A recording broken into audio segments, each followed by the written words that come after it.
એકવાર એક ભાઈ વેકેશનની અંદર અમદાવાદથી મુંબઈ જવા માટે ટ્રેનમાં બેસવા માટે રેલવે સ્ટેશન ઉપર ગયા. પરંતુ આવો રક્ષાબંધન જેવા પર્વ ઉત્સવ આવતા હોય એટલે સહેજે સહેજે ટ્રેનની અંદર ભીડ હોય. પોતે ટ્રેનની અંદર જગ્યા લેવા માટે ગયા, પરંતુ એટલી બધી ભીડ હતી, કોઈ જગ્યાએ તેમને સ્થાન મળે તેવું નહોતું. એ માણસે યુક્તિ કરી, વિચાર કર્યો, કંઈક કપટ કર્યું અને પોતાની સાથે થેલીની અંદર રબરનો સાપ લઈ ગયા હતા. આપણે ગાંધીનગર પ્રદર્શનની અંદર જઈએ ને તો બધા અજગર બધા અને સાપ બધા રમકડાના આવે છે, તો એ પોતાની સાથે થેલીમાં આવો કંઈક સર્પ લઈ ગયા હતા. અને પછી ડબ્બા એકદમ ચિક્કારા હતા, ઘણા બધા માણસો અંદર બેઠેલા હતા, બેસવાની સહેજ પણ જગ્યા પણ નહોતી. એ માણસે તરત જ આ રબરનો સાપ બધા માણસોની વચ્ચે સાઈડની અંદર છૂટો નાખ્યો અને તરત બૂમ પાડી કે સાપ આવ્યો, સાપ આવ્યો. એટલે તાત્કાલિક લોકો તો સાપ ક્યાં છે જોયા વગર પણ આવું નહીં, જાહેરાત થાય કે બોમ્બ ફૂટવાનો છે એટલે જોવાનું નહીં, ઉતરી જ પડવાનું. એ પ્રકારે સાપની વાત સાંભળી અને મોટા ભાગના માણસો બધા ખાલી થવા માંડ્યા અને ખસવા માંડ્યા. એ જે સીટ પર એમને બેસવું હતું એ જગ્યાએથી. અને પછી તો એ તો પોતે જાણતા હતા એટલે લોકો દૂર ખસ્યા અને પછી તો પોતાનું હવા ભરીને પેલું ઓશીકું આવે છે લગાવી અને બરાબર શાંતિથી સૂઈ ગયા. સરસ મજાની જગ્યા મળી ગઈ એને તો. અને પછી રાત્રે સૂતા હતા અને પછી ઘડીએ ઘડીએ જોવે કે ટ્રેન બરાબર ચાલતી હશે, આગળ પહોંચી હશે. સવાર થયું અને પછી પ્રભાત થયું, બરાબર અજવાળું થયું એટલે લોકો ત્યાં ફરતા હોય એટલે એણે કોકને પૂછ્યું કે શું મુંબઈ આવી ગયું? ના, કે આ તો અમદાવાદ જ છે. એ આખી રાત પસાર થઈ ગઈ ને અમદાવાદનું અમદાવાદ કેમ? એ કે સાહેબ રાત્રે એવું થયું ને ટ્રેન ઉપડવાની હતી, એ જ વખતે આ ડબ્બાની અંદર સાપ નીકળ્યો એટલે રેલવેના અધિકારીઓએ નિર્ણય લીધો કે આ ડબ્બાને કાપીને બીજો નવો જોડી દઈએ. એટલે આ ડબ્બાને અહીંયા રાખ્યો છે અને બીજો નવો જોડીને લઈ ગયા છે. જગ્યા મળી ગઈ પણ ત્યાં સૂઈ રહેવાનું થયું.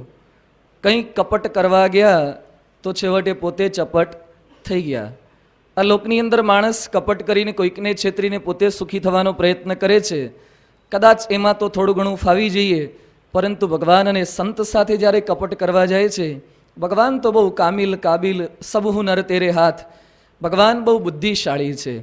આપણા કરતાં તેઓની મેધા, બુદ્ધિ, પ્રતિભા, પ્રવીણતા ઘણું બધું શ્રેષ્ઠ છે. છતાં પણ ભગવાન અને સંત આપણી બધી નાલાયકી ચલાવી લે છે ઘણીવાર. એ જાણે છે છતાં પણ આપણી અવળાઈ એ ઘણીવાર ચલાવી લેતા હોય છે. અહીંયા કંઈક એવું કપટ એ સતીએ શિવજી સમક્ષ કર્યું છે. તુલસીદાસ ખૂબ જ આબેહૂબ વર્ણન કરી રહ્યા છે કે રામની પરીક્ષા લેવા માટે પોતે પધાર્યા. શિવે ઘણા સમજાવ્યા છતાં પણ પોતે માનતા નથી. શિવ ના પાડે છે કે સાક્ષાત પરમાત્મા છે, તેઓની કસોટી ન હોય. છતાં પણ સતીના મનની અંદર આ ભાવના એકવાર જાગૃત થઈ, અહંકાર એ પ્રજ્વલિત થયો છે, પરીક્ષા લીધા વગર રહી શકતા નથી. છેવટે ત્યાં પહોંચ્યા, કપટ કર્યું, પાછા આવ્યા. શિવ પૂછે છે કે બરાબર ભગવાનની પરીક્ષા લીધી? તે સમયે પણ પાછા અસત્યનું ઉચ્ચારણ કરે છે કે મેં કાંઈ પરીક્ષા લીધી નથી, મેં પણ આપની જેમ ખૂબ જ ભાવપૂર્વક ભગવાનના દર્શન જ કર્યા છે. શિવ આ જાણી ગયા, શિવ કપટ જાણી ગયા છે, છતાં પણ શિવ શું બોલ્યા? હરી ઈચ્છા ભાવિ બલવાના હૃદય વિચારત શંભુ સુજાના. ભગવાનની ઈચ્છા કપટ જાણી ગયા છતાં પણ શિવજી એની સાથે કોઈ બીજો વર્તનમાં ફેરફાર કે સતીને પોતે ખખડાવી નાખતા નથી. શિવમાંથી આ બધા ઘણા બધા ગુણો શીખવા જેવા છે. ઘણા લોકો ગાંજો પીવે ને ભાંગ પીવે, પૂછીએ કે શા માટે? એ કે શિવજી પણ પીતા હતા એટલે. તો શિવજીએ તો વિષપાન પણ કર્યું હતું. પહેલાં વિષપાન કરો ને પછી ગાંજો ને ભાંગ લગાવજો જીવતા રહો તો. પણ વિષપાન આપણે કરી શકતા નથી અને શિવજીની અંદરથી આ બધું શીખે છે. શિવમાંથી એક કુશળ પતિના લક્ષણ કેવા હોય ને ઘણા શીખવા જેવા છે. આગળ થોડાક આવશે. આદર્શ પતિ તરીકેનું બિરુદ એ શિવજી પૂરું પાડે છે. અહીંયા સતીની ભૂલ થઈ છે, કપટ કર્યું છે, છતાં પણ શિવજી તેઓની સાથે ઉચિત વર્તન કરી રહ્યા છે. પરંતુ શિવે નક્કી કર્યું કે માતાનું સ્વરૂપ, સીતાનું સ્વરૂપ ધારણ કર્યું એટલે પત્ની તુલ્ય તો વ્યવહાર તેઓની સાથે કરી શકાય નહીં. એટલે સતી સાથે કોઈ એવો શારીરિક સંબંધ તો રખાશે નહીં. એટલે શિવ પોતે કૈલાસની અંદર તપ કરવા ચાલી નીકળ્યા છે. ત્યાં આકાશવાણી થાય છે, શિવની વંદના થાય છે. સતીને જાણ થઈ કે મારા કપટનું ફળ મને પ્રાપ્ત થઈ રહ્યું છે. સતીના મનની અંદર ખૂબ જ પીડા થાય છે. શિવ તેઓની સ્થિતિ જોઈ અને કથા કહેવાનો પ્રારંભ કરે છે. છતાં પણ સતીએ કપટ કર્યું છે એટલે મનની અંદર ખૂબ જ મૂંઝવણ રહ્યા કરે છે. શિવજી વડ નીચે પોતે પદ્માસન લગાવી અને ધ્યાનની અંદર બેસી ગયા છે. તુલસીદાસ લખે છે કે 87,000 વર્ષ સુધી તપ કર્યું શિવે.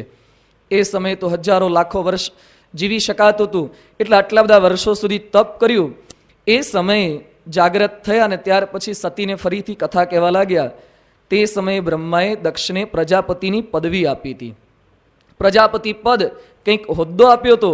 અને અહીંયા પછી તુલસીદાસ લખે છે, બડ અધિકાર દક્ષ જબ પાવા અતિ અભિમાનું હૃદય તબ આવા નહીં કો અસજન મા જગ માહી પ્રભુતા પાઈ જાહી મદ નાહી. તુલસીદાસ એ દક્ષ પ્રજાપતિના કુટુંબનો પરિચય પહેલા આપે છે, ત્યાર પછી એના અહંકારનો ઉલ્લેખ કરે છે. દક્ષ અને તેઓની પત્નીનું નામ હતું પ્રસૂતિ. દક્ષ અને પ્રસૂતિને 16 કન્યાઓ થયેલી. એમાંથી 16મી કન્યાનો વિવાહ એ શંકર સાથે કર્યો હતો. એકવાર દેવો કંઈક યજ્ઞ કરી રહ્યા હોય છે, સાથે શિવજીને બ્રહ્માજી પણ તે યજ્ઞમાં ઉપસ્થિત હતા. એ સમયે દક્ષ પ્રજાપતિ પોતે ત્યાં પધાર્યા. દક્ષ જેવા પધાર્યા અને બધા દેવો એ સન્માન આપવા માટે ઊભા થયા, પરંતુ બ્રહ્મા કંઈક કામની અંદર વ્યસ્ત હશે. શિવજી તો ધ્યાનની અંદર પોતે મસ્ત હતા, એટલે એ પોતે ઊભા ન થયા. તેઓએ ઉચિત આદર એ દક્ષને ન આપ્યો. આ દક્ષના મનની અંદર લાગી આવ્યું. કેટલા બધા બાકીના દેવો ઊભા થયા છે એની સામે એની નજર ન ગઈ, પણ 2 જણા ન ઊભા થયા એ સામે જ એની નજર ગઈ. આ માણસની વૃત્તિ છે. મને બધા માનવા જ જોઈએ, બધે મને સન્માન આપવા જ જોઈએ, પેલા કેમ ઊભા ન થયા? પરંતુ આપણે સમજવાનો સહેજ પણ પ્રયત્ન એ કરી શકતા નથી. માણસ પરસ્પર એકબીજાની સ્થિતિ સમજે, પરિસ્થિતિ સમજે તો ક્યારેય એનો અવગુણ ના આવે. સ્ટીફન કવિએ 7 હેબિટ્સના પુસ્તકની અંદર એક પ્રસંગનો ઉલ્લેખ કર્યો છે. એકવાર એક પિતા પોતાના 2-3 સંતાનોને લઈ અને ટ્રેનમાં મુસાફરી કરી રહ્યા હતા અને કમ્પાર્ટમેન્ટમાં બેઠા હશે. અને દિવાળીના દિવસોની અંદર ઘણા બધા સામે પણ અન્ય પરિવારના સભ્યો, બીજા લોકો પણ પોતાના પરિવાર સાથે મુસાફરી કરી રહ્યા હોય છે. છોકરાઓ નાના હતા, ટ્રેનની અંદર તોફાને ચડ્યા. ટ્રેનની અંદર સામે પેલા બેઠા હોય એ લોકોને પણ ઘડીએ ઘડીએ ડિસ્ટર્બ કરે. એના છોકરા સૂતા હોય તો હેરાનગતિ કરે, બારીએ ટીંગાઈ જાય, બારીમાંથી પેશાબ કરે. આ પ્રમાણે ઘણી બધી હેરાનગતિ આ છોકરાઓ કરવા લાગ્યા. એ સમયે પેલા સામેના કુટુંબવાળા બોલ્યા કે જો તમે છોકરાઓને સાચવી ન શકતા હો તો ટ્રેનની અંદર છોકરાઓને લઈને મુસાફરી શું કરવા કરો છો? આ પ્રમાણે થોડો ઠપકાનું વાત કરી. ત્યાં પેલા ભાઈ એ શું બોલ્યા કે મારી પણ ઈચ્છા છે કે છોકરાઓને વશમાં રાખવું, મારી પણ ઈચ્છા કે છોકરાઓને ઠપકો આપી અને એને કંટ્રોલમાં રાખવું, પણ શું કરું? અઠવાડિયા પહેલાં જ આ છોકરાઓની 3 છોકરાઓની માતા 3ને મૂકી અને મૃત્યુ પામી ગઈ છે. આ છોકરાઓને લઈ અને એના મોસાળની અંદર હું મૂકવા જઉં છું. અને તરત જ ટ્રેનની અંદર સામે બેઠેલા બધાના ભાવ ફરી ગયા. પેલા અમે બહેરાઓ બેઠા હતા, એ પાર્લે બિસ્કિટ પેલા છોકરાઓને નજીક બોલીને ખવડાવવા લાગ્યા, માથે હાથ ફેરવવા લાગ્યા. બેટા તારી મમ્મી તો ગઈ પણ અમે બધા તો છીએ જ ને કે. આ પ્રમાણે મીઠી મીઠી વાત કરવા લાગ્યા. શું કંઈ તકલીફ છે? બાજુમાં બેસાડવા ગયા, લાડ કરવા લાગ્યા. કેમ તરત વર્તનમાં પરિવર્તન થયું? કંઈક અભિગમ સમજી શક્યા કે એને માતા નથી, એટલે બિચારા છોકરા તોફાન કરે. અમારે તો દીકરાઓને અમે લાડ પ્રેમ કરી શકીએ છીએ, અને કોણ હેત પ્રેમ કરશે? એક સમજવાનો પ્રયત્ન. આપણે આપણા સ્થાનેથી દરેકની મૂલવણી ન કરીએ. કોઈક વ્યક્તિ કયા સ્થાને રહીને બોલે છે એ સ્થાનેથી થોડીક સમજવાનો પ્રયત્ન કરીએ.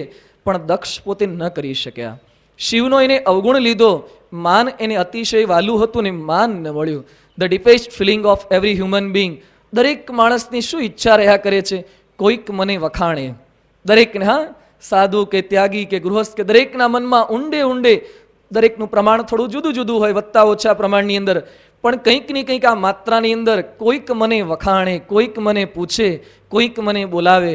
મહંત સ્વામી ઘણી વાર કહે છે કે રોડ પર આપણે જોઈએ મંદિરો આગળ ભિખારી બેઠા હોય છે.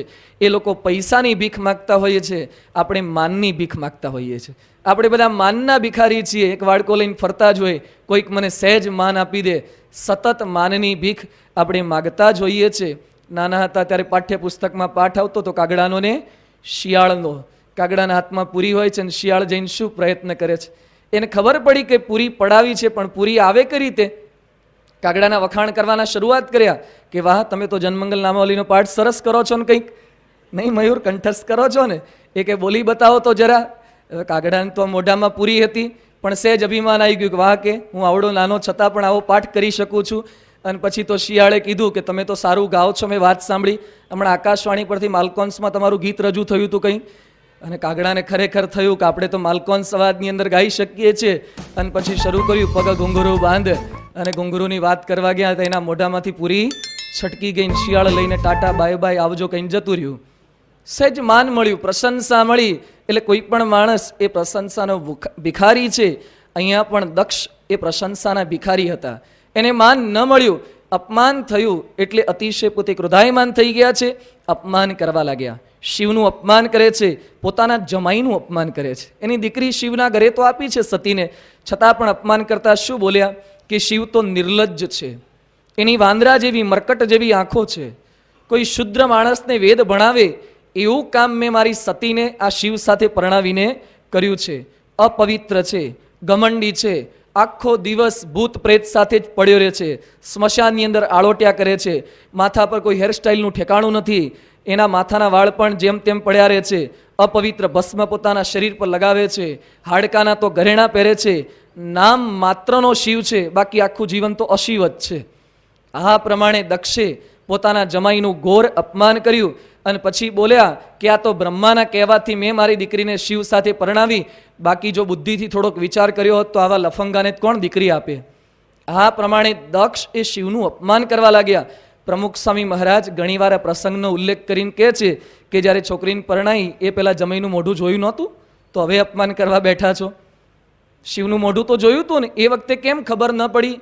એ વખતે તો શિવ સારા લાગ્યા હતા, પરંતુ અત્યારે પોતાનું માન ન સચવાયું, અપમાનનો પ્રસંગ આવ્યો, પગ નીચે રેલો આવ્યો, એટલે આ બધા પ્રસંગ એ સર્જાયા. પછી તો દક્ષનું અપમાન થયું એટલે બ્રહ્માજીનું પણ પોતે અપમાન કરવા લાગ્યા. એ કે આ બ્રહ્માને લીધે જ આ સંબંધ બાંધ્યો. બ્રહ્માજી વચેટિયા થયા ને એમાંય દુખાયું. બહુ જ્યાં ત્યાં પડવું નહીં, વચેટિયા થવું નહીં, ક્યાંક કોકનું એની જાતે ગોઠવાઈ જતું હોય ગોઠવા દેવો. ઘણાને ટેવ હોય છે, આખા ગામમાં કોણ કુંવારું છે નોંધ્યા કરશે કે આપણે ગોઠવાઈ જે કંઈ પુણ્ય થયું, ક્યારેક પુણ્ય થશે ને આગુ પાછું થશે ને તો આપણા ઉપર આવશે. આ બ્રહ્માજી વચ્ચે સવાદ લેવા ગયા હતા, અત્યારે એમનો પણ મરો થાય છે. એ કે બ્રહ્માજી હરખું મને ગોતી ના આપ્યું એટલે જ આ બધી તકલીફ પડી છે. અપજશના પોટલા એ બ્રહ્માજીને માથે પણ આવી રહ્યા છે. દક્ષે અપમાન કર્યું, છતાં પણ શિવ સ્થિર રહ્યા. શિવ સહેજ પણ ડગ્યા નહીં, કારણ કે શિવના મસ્તક ઉપર જ્ઞાન ગંગા છે. ગંગાજીની વાત આપણે આગળ જોઈશું કે શિવના મસ્તક ઉપર ગંગાનું અવતરણ થયું હતું. જેના મસ્તક ઉપર જ્ઞાનરૂપી ગંગા હોય એ માણસ ગમે તેટલા અપમાનની વચ્ચે પણ સ્થિર રહી શકે. સાંઈ બાપા ઘણીવાર ફૂલદોલ કે જન્મજયંતિના ઉત્સવમાં કાર્યકરોને જ્યારે આશીર્વાદ આપતા હોય ત્યારે સ્વામીશ્રી ઘણીવાર કહે છે કે આપણે સેવા કરવાની પણ માથે બરફની પાટ મૂકીને કરવાની. બરફની પાટ મૂકી હોય એટલે શું થાય? કોઈ ગમે તેટલા શબ્દો મારી જાય, અપમાન કરે, છતાં પણ આપણા માથું તપી ના જાય, ઠંડુ રહે. બરફની પાટ શિવના મસ્તક ઉપર એવી ગંગાની પાટ છે, જ્ઞાનરૂપી ગંગા છે. એટલે આટલું બધું અપમાન થયું, છતાં પણ પોતે ડગતા નથી. પણ દક્ષે હજુ મનમાં રાખ્યું કે મારે શિવનો બદલો તો લેવો છે, યજ્ઞ કરવો છે. એ યજ્ઞની અંદર શિવને ભાગ ન મળે તેવું આયોજન એ મારે કરવું છે. 1000 વર્ષ ચાલે તેવો યજ્ઞ કર્યો. આપણો યજ્ઞ તો એક સેશન માંડ ચાલતો હશે, અને ઘણીવાર તો યજ્ઞમાં બેસવાનો કંટાળો હોય એટલે આપણા બદલે બીજાને બેસાડી દઈએ. જ્યારે આ શિવનો યજ્ઞ તો આ દક્ષનો યજ્ઞ 1000 વર્ષ પર્યંત ચાલ્યો. તેવામાં બ્રહ્માએ વળી સમસ્ત પ્રજાપતિઓના અધિપતિ કર્યા. દક્ષ પ્રજાપતિ તો હતા જ, પણ જેટલા કંઈ પ્રજાપતિ હતા એના કુલ શિરોમણી અધિપતિ એને બનાવ્યા છે. ત્યાર પછી એનું અભિમાન વધ્યું અને પછી એમણે યજ્ઞનો પ્રારંભ કર્યો. બૃહસ્પતિ સવ નામનો એક યજ્ઞનો પ્રારંભ કર્યો. પેલો યજ્ઞ તો પૂરો થઈ ગયો, હવે એના કરતાં પણ એક મોટા યજ્ઞનો પ્રારંભ કર્યો. શા માટે? કંઈ જરૂર તો નથી, પણ શિવને બતાવી દેવું છે. આજે લોકની અંદર બતાવી દેવામાં જ મોટાભાગનું જીવન પૂરું થઈ જતું હોય છે. જે કંઈ થોડું ઘણું કમાયા ને બીજા કરતાં આપણે થોડું કંઈક બતાવી દઈએ. પેલા કરતાં આપણું ઘર સારું હોવું જોઈએ, પેલા કરતાં આપણા ઘરની અંદર ટાઇલ્સ સારી હોવી જોઈએ. બાજુવાળાએ કોટા સ્ટોન નાખ્યો તો આપણે માર્બલ નાખો, ગ્રેનાઇટ નાખો, કંઈક એના કરતાં અધિક હોવું જોઈએ. એના ઘરની અંદર 3 પાંખિયાનો પંખો તો આપણે 4નો લાવો, ભલે દેવું કરી થાય, પણ ગમે તેમ એના કરતાં કંઈક અધિક બતાવવાની વૃત્તિ એ સતત માણસોને રહેતી હોય છે. એક કંકોત્રી જેવી વસ્તુ. હવે કંકોત્રી તો પોસ્ટકાર્ડમાં કોકને લખીને મોકલો ને કે અમારા દીકરાના લગ્ન છે તો આવવાના છે, આવવાના જ છે, પણ છતાં પણ કંકોત્રીમાં કેટલા ખર્ચા થાય છે? એ શેના માટે થાય છે? હું એવું નથી કહેતો કંકોત્રી છાપવાની બંધ કરી દેજો અને પોસ્ટકાર્ડમાં શરૂઆત કરજો, પણ આશય શું છે? બતાવવા માટે. કોઈકની કંકોત્રી આટલા રૂપિયાની હતી તો આપણે એના કરતાં વધારે સારી કરો. જાત જાતના ફોલ્ડર મૂકશે અને પછી ખોલીને અંદરથી મ્યુઝિક વાગે ને આમંત્રણનું જાત જાતના સૂરો નીકળતા હોય ને ખર્ચો 100 રૂપિયાની 150 રૂપિયાની કંકોત્રી બતાવી દેવાની વૃત્તિ. લગ્ન થતી વખતે પણ જાન જતી હોય વખતે ફટાકડા ફોડવાના. પહેલાં 10,000ના ફોડ્યા તો આપણે 50,000ના ફટાકડા ફોડો. મોટા મોટા લક્ષ્મી મિત્તલની દીકરીના લગ્ન હતા 1.5 કરોડના તો ફટાકડા ફોડે છે માણસો. જાત જાતની લાઇટિંગ કરે છે. શેના માટે? ફટાકડા ના ફોડે છોકરી કંઈ પરણીને જવાની નથી. પણ છતાં પણ કોઈકને બતાવી દેવું, સતત કોઈકને બતાવી દેવાની વૃત્તિ એ રહ્યા જ કરે છે. દેવું કરીને પણ કોઈકને બતાવીએ. કોઈક આપણને પૂછે કે તમે તો હોટલમાં ખાતા જ નથી, એટલે આપણે બતાવવા માટે પણ પૈસા ના હોય, સગવડ ના હોય, છતાં પણ હોટલમાં ખાવા જશે. ના કે અમે કમ નથી, અમે ખાઈ શકીએ એવી અમારી આર્થિક સ્થિતિ તો છે. બતાવવા માટે બધું માણસો કરે છે. એની મોબાઈલ રાખવાની ત્રેવડ કોઈ રીતે હોય જ નહીં. મોબાઈલનું 500 રૂપિયાનું 250 રૂપિયાનું બિલ મહિને પોસાયું હોય જ નહીં. પણ બધા મોબાઈલ રાખે એટલે મારે કામ હોય કે ના હોય મોબાઈલ રાખવો જ. એને કોઈના ફોન આવતા જ ના હોય, ખાલી ખાલી લઈને જ ફરતો હોય. પણ છતાં પણ બતાવી દેવાની વૃત્તિ, એટલે ખર્ચો પોતે સામેથી સહન કરશે પણ બતાવી દેશે. આવું કંઈ ધર્મના માર્ગે, અધ્યાત્મના માર્ગે પણ બતાવી દેવાની આ જ વૃત્તિ આપણી યથાવત ચાલુ રહે છે. સેવાનું લિસ્ટ કોઠારી સ્વામી પૂછતા હોય અને પછી કે શ્રાવણ માસમાં આટલી સેવા કરવાની છે, એટલે આપણે જોઈએ કોને કેટલી સેવા લખાવી છે. કે સ્વામી લિસ્ટ બનાવો ને આગળવાળાએ કેટલી લખાવી છે. અને પછી જે માની માણસ હોય ને કંઈક એના કરતાં કંઈક આપણું સ્વામી 5 રૂપિયા વધારે લખી દો. સૌથી પહેલી આપણી હોવી જોઈએ. આ નવરાત્રિમાં આરતીનો વધાવો બોલાય છે, શું છે? ભગવાન આગળ એક પ્રકારની હરાજી જ થાય છે ને. માતાજીના નામ પર 1,000 રૂપિયા એક વાર, 5,000 રૂપિયા 2 વાર, આ પ્રકારે બરાબર છે. જે કંઈ સેવા ભક્તિ કરે છે ખોટું નથી, પણ છતાં પણ એની અંદર પણ કંઈક બતાવી દેવાની ભાવના. એના કરતાં મારું નામ એ કંઈક શ્રેષ્ઠ હોવું જોઈએ. જમણવારની અંદર કે સતત આ પ્રકારની ભાવના રહે છે. આવી જ ભાવના દક્ષ કરે છે યજ્ઞ. યજ્ઞ સાચી વસ્તુ છે, હિન્દુ સંસ્કૃતિનું પ્રતીક છે. ભગવાન દેવો એનાથી પ્રસન્ન થાય છે. પણ કેવી ભાવના છે? ખોરી ભાવના છે. એના કરતાં કંઈક અધિક વધી જવાની ભાવના. કોકે પેલો પાણી પીને ઉપવાસ કર્યો તો આપણે નિર્જળા કરવું છે, પેલા એ સામાન્ય દાણા પાણા કાચા કર્યા તો આપણે પાકા કરવા છે. કંઈક એના કરતાં અધિક કરી બતાવું. તપ વ્રત બધું એના કરતાં અધિક કરી બતાવું. કરો ખરા, પણ આવી ભાવનાથી રહિત થઈને કરવાનું છે, નહીં તો કંઈ જ ફળ મળતું નથી. અહીંયા દક્ષ પ્રજાપતિ થયા, સર્વના અધિપતિ થયા, એટલે માન વધ્યું. તુલસીદાસ શું કહે છે? નહીં કો અસ જન માં જગ માહી પ્રભુતા પાઈ જાહી મદ નાહી. આ લોકની અંદર એવો કોઈ માણસ જન્મ્યો જ નથી. નહીં કો અસ જન્મા જગમાહી પ્રભુતા પાઈ જાહી મદ નાહી. કે જેણે પ્રભુતા મળી, સત્તા મળી, અધિકાર મળ્યો અને મદ ન થયો હોય, અહંકાર ન થયો હોય, માન ન વધ્યું હોય, એવો કોઈ માણસ જન્મ્યો નથી. અધિકાર મળે ને ચોક્કસ માન વધે જ. મધ્યના 25મા વતનાવતમાં શ્રીજી મહારાજ કહે છે કે ઘરમાં સામાન્ય અન્ન હોય પછી વિશેષ મળે. ઘરની અંદર સામાન્ય 1 ઘોડું હોય ત્યારે માન જુદું હોય, ઘરમાં 2 ઘોડા થાય ત્યારે માન જુદું હોય. થોડી ઘણી સત્તા સંપત્તિ વધે ત્યારે એનું માન પણ વધતું જાય છે. આજની ભાષામાં જોવું હોય તો એક સાયકલ હોય ત્યારે થોડુંક માન જુદું હોય, ઘરે બાઇક આવે ત્યારે માન જુદું હોય, ઘરે 4 પૈડાવાળી મોટી ગાડી આવે ત્યારે માન જુદું હોય. જેમ જેમ આપણા ઘરે આર્થિક સંપત્તિ વધતી જાય એમ માનમાં વધારો થતો જાય છે. સાયકલ પર બેઠા પછી જે નિર્માનીપણું રહે છે બાઇક પર નથી રહેતું. બાઇક પર જે આનંદની અંદર આવી જવાય છે, એમાં જે ઉછળાય છે, અંદરથી અહંકારના ફુવારા છૂટે, એ કોણ જાણે. કંઈક આપણને વિશેષ અહંકારની માત્રા એ વધતી જતી હોય છે. ક્લાસની અંદર એને મોનિટર બનાવ્યો હોય ને છોકરાને, હવે 60 જણાનું થોડુંક ધ્યાન રાખવાનું છે, બીજી કંઈ વિશેષ સત્તા આપી નથી, પણ મોનિટરનો અહંકાર જુદા પ્રકારનો હોય. એમાં પણ આખી સ્કૂલનો GS બનાવ્યો હોય તો જાણે આખા છોકરાઓનું સંચાલન એણે જ કરવાનું હોય. એ પ્રકારે CRનો GSનો કેફ પાછો એટલો હોય છે. ગામના સરપંચનો કેફ જુદો હોય, સોસાયટીના પ્રમુખનો કેફ જુદો હોય, ધારાસભ્યનો, મંત્રીનો, CMનો, PMનો, સતત કેટલી બધી ભાવના એ રહ્યા જ કરે છે. અહંકાર વધ્યા જ કરે. એકવાર મંત્રી થઈ જાય પછી ભાવ પણ ન પૂછે. બાકી ઇલેક્શન પહેલા ધારાસભ્ય તરીકે ચૂંટાઈ આવવું હોય ને તો ઘેર ઘેર ફરશે, ભીખ માગશે. હવે તમારી મહેસાણા નગરપાલિકાની આવવાની ચૂંટણી ડિસેમ્બરમાં, કે જોજો બધા કોર્પોરેટર શું પ્રયત્ન કરશે, ઘેર ઘેર જશે, ભીખ માગશે કે તમારું કામ કરી આપશું, મોટી મોટી માગણીઓ કરશે ને આ પ્રમાણે પ્રાર્થના કરશે, વિનંતી કરશે કે આપણો તો સંબંધ કેટલો સારો છે ને. પછી ઉપર પહોંચ્યા પછી કોઈ જોતા નથી. એકવાર ગાદીનો આ પ્રભાવ છે, ઉપર પહોંચ્યા પછી બધાને ભૂલી જાય છે, સંબંધ માત્ર ભૂલી જવાય છે. દ્રોણ અને દ્રુપદ એ બંને મિત્રો હતા. એક ગુરુના આશ્રમની અંદર ભણતા હતા. સામાન્ય સ્થિતિ દ્રોણની હતી, પેલો કંઈક શક્તિશાળી હતો, સત્તાવાન હતો. અને પછી અભ્યાસ પૂરો થયો અને પછી દ્રુપદને તો પોતાના બાપ તરફથી રાજગાદી પ્રાપ્ત થઈ.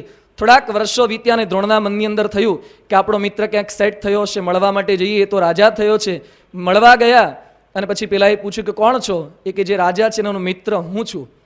અને તરત જ એની પાસે અંદર લઈ ગયા અને જેવા દ્રુપદ પાસે ગયા અને દ્રોણ એકદમ દોડીને બેઠવા જતા હતા, દ્રુપદે અટકાઈ દીધા. એ કે સમાને શું મૈત્રી, સમાન હોય ને એની સાથે મૈત્રી થાય. હું ક્યાં ને તું રાખ જેવો ક્યાં, તારી સાથે મારી મૈત્રી કરી તે સંભવી શકે? દ્રોણ કે આપણે ભેગા ભણતા હતા પણ અપમાન કરી નાખ્યું. નહીં કહું અસ જન્મા જગમાહી, પ્રભુતા પાઈ જાહી મદનાહી. અહંકાર વધી ગયો, કંઈક સત્તાવી પોતાના મિત્રને ઓળખી ન શક્યા. જ્યારે કૃષ્ણ ને સુદામા પણ ભેગા જ ભણતા હતા. કૃષ્ણ ભગવાન પણ દ્વારિકાધીશ બન્યા, સુદામા ત્યાં પહોંચ્યો. કૃષ્ણ ભગવાન અહંકારની અંદર ના આવ્યા. નહીં કહું અસ જન્મા જગમાહી, ભગવાનને સંત એનાથી નિર્લેપ રહી શકે. બાકી તો સામાન્ય માણસનું કોઈ ગજુ નથી. માન મળતું હોય એવી જ પ્રવૃત્તિ સતત થયા કરે.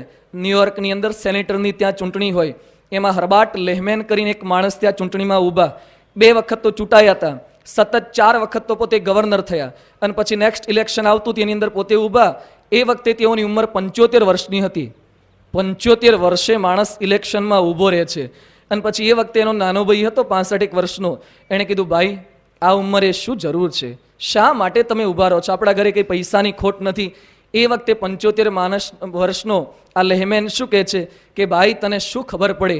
મંત્રી થયા પછી, ગવર્નર થયા પછી આપણી આગળ પાછળ પાયલોટ કાર ફરતી હોય, ટેન્ટે કરતો પોલીસની ગાડીઓ ફરતી હોય, સિક્યુરિટી ગાર્ડ્સ ફરતા હોય, આખો કાફલો તે જોયો હોય, એનો રૂવાબને વટ એક વખત અનુભવ્યો હોય તો તને ચૂંટણી લડવાની ચળ કેવી આવે છે ખબર પડે. એકવાર ચળ આવે છે ને, એકવાર માન મળે છે ને, છોડી શકાતું નથી. ધોતિયા ખેંચી જાય, ટામેટા પડે કે માર પડે, છતાં પણ માણસ એ છોડી શકતો નથી આ વૃત્તિ. ગમે તેટલી મોટી ઉંમર થાય છતાં પણ ઇલેક્શનની અંદર સતત જંપલાવ્યા જ કરે છે. કંઈક માન મળે છે, એ માણસ માનનો ત્યાગ કરી શકતો નથી. કંઈક માણસમાં કળા વધે છતાં પણ માણસ માન છોડી શકતો નથી. વિશ્વ પ્રસિદ્ધ સિતાર નવાઝ વિલાયત હુસેન ખાં અત્યારે જીવે છે માણસ. એને સરકારે થોડાક વર્ષો પહેલાં આમંત્રણ આપ્યું કે તમને પદ્મભૂષણ એનાયત કરવો છે. ખૂબ સારા સિતાર વાદક છે કે પદ્મભૂષણ એનાયત કરવો છે એટલે પોતે એકદમ ગુસ્સે થઈ ગયા. અને એ વખતે રાષ્ટ્રપતિ અને વાજપેયી પોતે પ્રાઇમ મિનિસ્ટર હતા. એને પત્ર લખ્યો કે મારે તમારો પદ્મભૂષણ જોઈતો નથી. પદ્મભૂષણ કેટલો મોટો એવોર્ડ કહેવાય, છતાં પણ વિલાયત હુસેન ખાં પોતે ના પાડે છે, મારે તમારો પદ્મભૂષણ જોઈતો નથી. ત્યાંથી પત્ર આવ્યો કે શા માટે આપ ઇનકાર કરો છો? એ વખતે પોતે શું બોલ્યા? કળા આવ્યા પછી માન કેટલી કક્ષાએ વધી શકે છે. એ કહે છે સરકારે મારી પ્રશસ્તિ કરવી હોય, સરકારે મારી પ્રશંસા ખરેખર કરવી હોત તો વર્ષો પૂર્વે મને એવોર્ડ એનાયત કરવો જોઈતો હતો. એ પણ પદ્મભૂષણ નહીં, મને પદ્મ વિભૂષણ આપવો જોઈતો હતો. અત્યારે હું એવોર્ડથી ઘણો આગળ નીકળી ગયો છું. તમારો એવોર્ડ એ મારે જોઈતો નથી. એક પ્રકારનું માન. અને પછી પત્ર શું લખ્યો કે જો તમારે આપવાની ઈચ્છા હોય તો ભારત રત્ન લેવા તૈયાર છું, બાકી પદ્મભૂષણ મારે જોઈતું નથી. અને પછી શું લખ્યું કે તમને લતાડી જેવી, લતા શબ્દ વાપરે છે કે લતા જેવી નાનકડી છોકરીમાં તમે શું જોઈ ગયા? લતા મંગેશકરની વાત કરે છે કે જેને શાસ્ત્રીય સંગીત આવડતું જ નથી, સુગમ સંગીત જ ગાય છે, એને તમે ભારત રત્ન આપી શકો છો અને મને કેમ આપતા નથી? આ પ્રકારની ઈર્ષાની ભાવના. ખૂબ સારી કળા સંપાદિત કરી છે, આગળ વધ્યા, પણ માનની ભાવના એ માણસ છોડી શકતો નથી. કળા વધે, સત્તા વધે એમ માન. ઇંગ્લેન્ડની રાણી હતી કેથરીન ધ ગ્રેટ, એના ઉપર જેટલા કંઈ પત્ર આવે એ પત્ર ઉપર હર ઇમ્પિરિયલ મેજેસ્ટી એવું જો સંબોધન વિશેષણ ના લખ્યું હોય તો તમામ પત્ર એને આસિસ્ટન્ટને કીધું ફાડી નાખવાના. એક વિશેષણ જો સરખી લખેલું ના હોય ને, હર ઇમ્પિરિયલ મેજેસ્ટી લખેલું ના હોય તો કોઈ પત્ર કે મારી આગળ પહોંચાડવાના નહીં. જે માણસ મારું યોગ્ય સન્માન નામ આગળ કરી શકતો નથી એના પત્ર વાંચવા માટે મારી પાસે નવરાશ નથી. કેટલું માન માણસો પાસે હોય છે. એની પાસે યોગ્ય સંબોધન થયેલો પત્ર ના આવે તો પત્ર વાંચે પણ નહીં. સત્સંગમાં પણ ઘણીવાર એવું થાય છે, કંઈક સહેજ માન મળે અને પછી સંત આગળ પોતે નમન ન કરી શકે. મંગળીયો હતો ને મંગળદાસ થયા, ગોપાળાનંદ સ્વામી પાસે આવ્યા અને સ્વામી બોલ્યા કે મંગળીયા આવી ગયો? એ કે પછી તો સ્વામી આગળ તો કંઈ બોલી ન શક્યા. અને પછી સાથે ઉભેલા કાર્યકરો અને સંતોને કહે છે કે સ્વામીની જરા વાણીનો વિવેક શીખવજો. શિક્ષાવત્રીમાં મહારાજે લખ્યું કે જે વ્યક્તિ જેવે ગુણે કરીને યોગ્ય હોય એને એવા સંબોધને કરીને બોલાવો. ગોપાળાનંદ સ્વામી શિક્ષાવત્રી વાંચી નથી લાગતી. આ પ્રકારે ગોપાળાનંદ સ્વામી આગળ બુદ્ધિનું ડાપણ કર્યું. પેલા સંતોએ, કાર્યકરોએ સ્વામીને વાત કરી કે સ્વામી મંગળભાઈ આવું બોલતા ગયા છે. સ્વામી કે સારું, ત્યારે આપણે એ પ્રકારે સંબોધન કરીને બોલાવીશું. થોડાક સમય પછી સરકારના વાંક ગુનામાં આવ્યા અને પાછા યથાવત જૈસે થે, પાછા હતા એવા ને એવા થઈ ગયા. પછી તો રડતા કકળતા સ્વામીને મળવા આવ્યા. સ્વામી કે આવો મંગળદાસ શેઠ, આવો પધારો, તમારા માટે આસન ગાદી તકિયા તૈયાર છે. અને તરત પગમાં પડી ગયા કે સ્વામી હું નથી મંગળદાસ, તમારો મંગળીયો થઈ ગયો છું પાછો. સહેજ માન કર્યું. કોની આગળ આપણે માન કરીએ છીએ? ઘણીવાર આપણે સામાન્ય કોર્પોરેટર થયા હોય ને તો એ બધા હળીઓ ગળી ગયા હોય ને એવા ને એવા અક્કડ રહ્યા છે, સહેજે વળી શકતા નથી. આપણે કોની આગળ માન દર્શાવીએ છીએ? આ ભગવાનને સંત આગળ આપણું માન દર્શાવીએ છીએ. આપણને શું પ્રાપ્ત થયું છે? થોડી ઘણી કંઈક કળા આવી ગઈ, થોડી ઘણી કંઈક સત્તા આવી ગઈ, એની અંદર થોડો ઘણો કંઈક અધિકાર આવી ગયો, એની અંદર આપણે નમી શકતા નથી. પરંતુ ભગવાનને સંત એવા છે ને ગમે તેટલું પ્રાપ્ત થાય છે છતાં પણ એટલા જ નિર્માની પોતે રહી શકે છે. મહાભારતમાં રાજસૂય યજ્ઞ કર્યો, કૃષ્ણ ભગવાને બધાની સેવાની વહેંચણી કરી, અર્જુનને બધી આગતા સ્વાગતા સોંપી, ભીમને રસોડાનો ડિપાર્ટમેન્ટ સોંપાય એટલે એને રસોડું બધું સોંપ્યું, પ્રેમવતી ઉપાર ગૃહ એ ભીમે સંભાળ્યું. અને પછી કૃષ્ણ ભગવાને સામેથી કઈ સેવા સંભાળી? કૃષ્ણ ભગવાને પતરા વાળવાની સેવા સંભાળી. આપણે સેવાની વહેંચણી કરવાની હોય ત્યારે આપણે કયું લઈએ છીએ?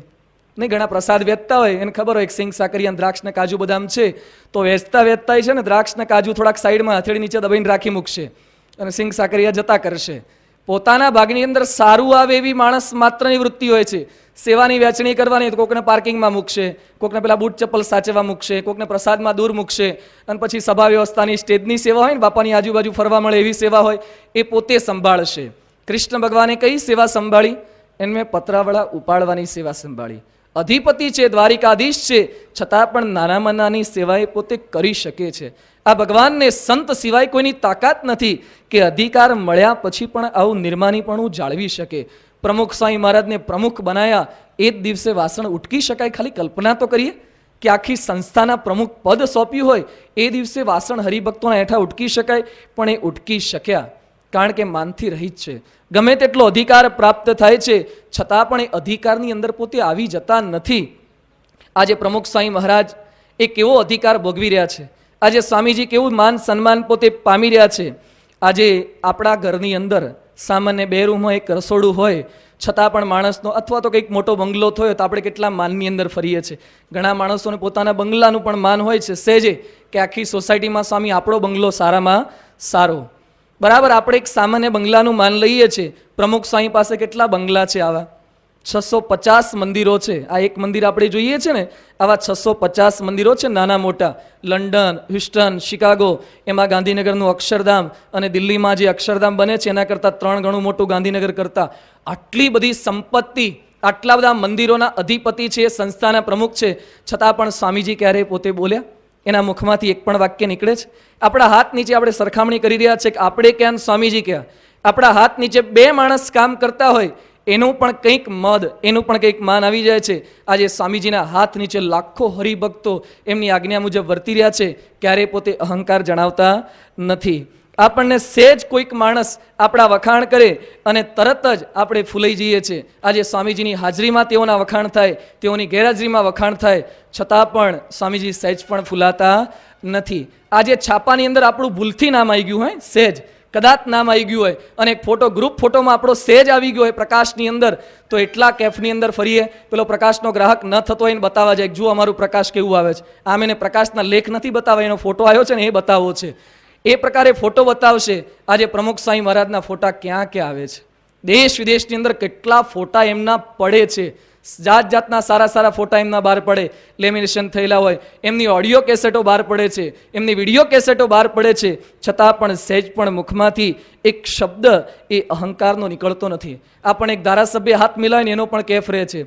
રાષ્ટ્રપતિ જ્ઞાની જેલસિંહ 85ની અંદર આવ્યા હતા, અને એ વખતે જેલસિંહ પોતે બરાબર 12 વાગે જ આવ્યા હતા, અને 12 ગાડીઓ લઈને જ આવ્યા હતા, અને સ્ટેજ પર પધાર્યા. અને એ જ વખતે એના બૂટ ચપ્પલ સાચવવા માટે અમદાવાદનો હિમાંશુ શાસ્ત્રી કરીને યુવક હતો, એના બૂટ સાચવવાનું કામ સંતોએ સોંપ્યું કે તારે બૂટ સાચવવાના છે, નહીં તો પાછા સ્ટેજ પર પ્રવચન કરીને બહુ રાજી થાય, નીચે ઉતરીને જોડા ગુમ થઈ ગયા તો અવગુણ લઈને જાય. એટલે કીધું કે તારે બૂટ સાચવવાના. અને પછી સ્ટેજ પર જ્ઞાની જલસિંહે પ્રવચન કર્યું. પછી સમયો પૂરો થયો, સભા પૂરી થઈ, પછી નીચે ઉતરીને ગયા તો પેલા હિમાંશુએ ખાલી બૂટ પહેરાયા, એને બૂટ સોંપ્યા, અને પછી તો જતા રહ્યા. પણ કેટલાય દિવસ સુધી માણસના કેપ શેનો રહે છે? કેટલા બધા જેટલા કંઈ સંતો મળે ને કે સ્વામી આપણી સભામાં કોણ આવ્યા હતા? એ કે જલસિંહ. એ કે સ્ટેજ પર ચડ્યા હતા ને? હા કે ચડ્યા હતા. એ કે બૂટ પહેરીને ચડ્યા હતા? એ કે બૂટ પહેરીને તો ના જ ચડે ને. તો કે બૂટ નીચે ઉતાર્યા હતા ને? એના બૂટ છે ને આપણે સાચવ્યા હતા. જ્ઞાની જલસિંહના બૂટ છે ને આપણે સાચવ્યા હતા. હવે જલસિંહના જોડા સાચવવા મળ્યા એનો પણ કેફ રહી જાય છે. એ જલસિંહ પ્રમુખ સ્વામીને પગે લાગે છે. જે ક્લિન્ટનને આપણને અડવા ન મળે એ ક્લિન્ટન પ્રમુખ સ્વામીને પગે લાગે છે. દેશ વિદેશના મોટા મોટા માંધાતાઓ અબ્દુલ કલામ જ્યારે પણ મળવા આવતા ત્યારે સોફા ઉપર ના બેસે, સ્વામીજીના ચરણોમાં બેસી જાય છે. આટલા મોટા મોટા માણસો એને મળે. બેસતા વર્ષે વડાપ્રધાનના ફોન આવે, રાષ્ટ્રપતિના ફોન આવે. અક્ષરધામમાં આતંકવાદી હુમલો થયો ત્યારે જાત જાતના દેશ વિદેશના મંત્રીઓના, પ્રધાનોના ફોન આવે અને આપણે એક સામાન્ય કોર્પોરેટર થઈને પ્રમુખ સ્વામી આગળ નમી ન શકીએ. કેટલો અહંકાર છે આપણો. આવા સંત આગળ આપણે સામાન્ય શું માન બતાવીએ છીએ? એક હિમાલય પર્વત આગળ બરફની પેલી આઈસ ક્યુબનું એક પેલો ટુકડો લઈને જવાનું ને હિમાલયને કે જો મારી પાસે કેટલો સરસ મજાનો બરફ છે. અલા હિમાલય આગળ તારો બરફ શું બતાવે છે? સોનાના પર્વત આગળ 1 તોલાની વીંટી બતાવીએ એમ પ્રમુખ સ્વામી આગળ આપણું માન બતાવવું એના જેવું છે. સ્વામીજી આટલી બધી સત્તા, આટલું બધું ભોગવી રહ્યા છે છતાં પણ ક્યારે એ માન સન્માનની અંદર લેવાતા નથી. આપણો જન્મદિવસ કેટલા ઉજવે? આપણો ઘરમાં કોઈ ઉજવે છે ખરા? કોઈ આપણો જન્મદિવસ ઘણી વાર તો સામેથી કહેવું પડે કે આજે મારો જન્મદિવસ છે. એક એમાં શું કરવાનું? ભલે ને જન્મ્યા તમે, એમાં શું થઈ ગયું? આપણો કોઈ જન્મદિવસ કોઈ ઉજવવા તૈયાર નથી.